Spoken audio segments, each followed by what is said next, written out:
Let's talk about rest.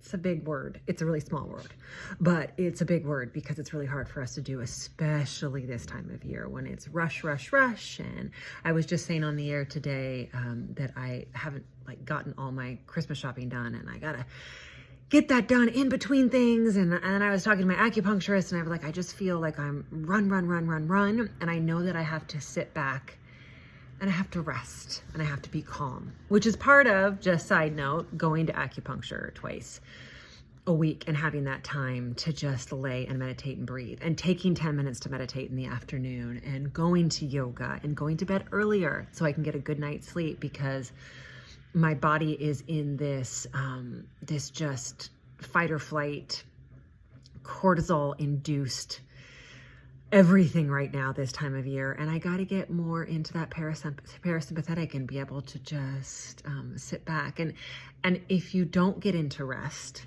and you don't have times to rest, you can't really hear from the Lord and spend the time, again, remembering the reason for the season. When I started this series, I was looking up all of the different words that come around Christmas. And it was interesting that this one came to me. Rest came to me. There's a Bible verse that goes along with it. Many of you know it, Matthew 11:28. This is the NLT version. And Jesus said, "Come to me, all of you who are weary and carry heavy burdens, and I will give you rest." Come to me, all of you who are weary and carry heavy burdens, and I will give you rest.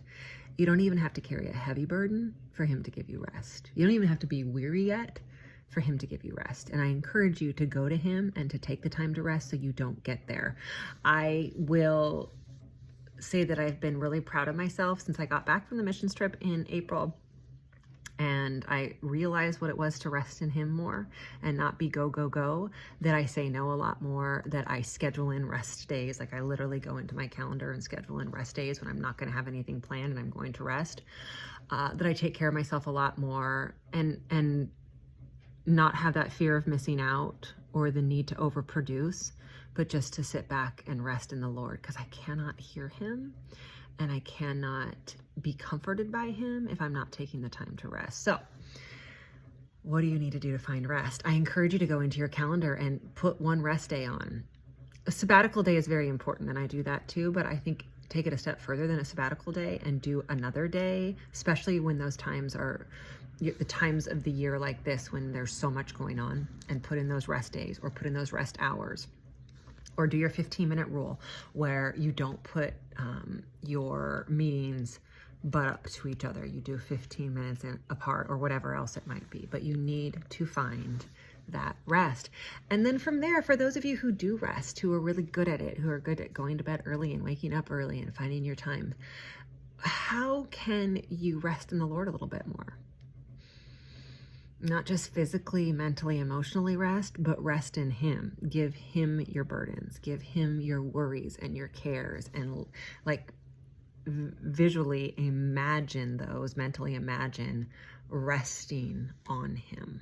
That's my favorite song, by the way, one of my favorite songs, that Rest On Me song. Oh, it's so good.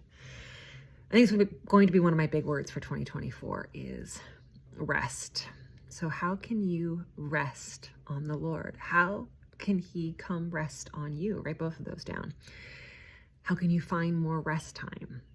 These are all very personal and bio-individual, for a nutrition word, prompts for you, depending on where you are in your time of life. And then go back and read that Matthew 11:28. I gave you the NLT version, but do a Message version, do an NIV, do a New King James, and find some rest in a season when we don't often seem to rest.